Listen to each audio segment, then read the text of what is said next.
Welcome to Sweet Life Beat Life. We hope this video helps. In this video, I will show how to make Salsa Alfredo easy method. Warm a skillet over medium heat, melt 2 tablespoons butter, and sauté 2 cloves minced garlic until fragrant. Pour in 1 cup heavy cream and 1/2 cup salsa, then simmer gently.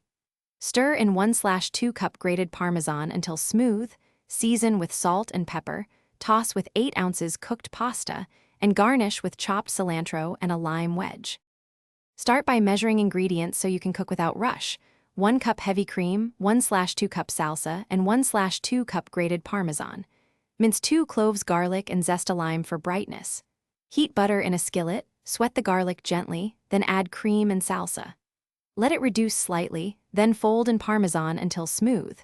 Taste for salt, toss with warm pasta, and finish with chopped herbs for keep the sauce silky by simmering on low rather than boiling, which prevents separation. Save 1/4 cup pasta water so you can loosen the sauce if it thickens too much. Grate Parmesan fresh and stir it in off the heat to avoid graininess. Taste and adjust with salt, pepper, or a squeeze of lime. Serve immediately for the best texture and enjoy the quick, comforting meal you just made. Thanks for watching. Consider subscribing if we helped you.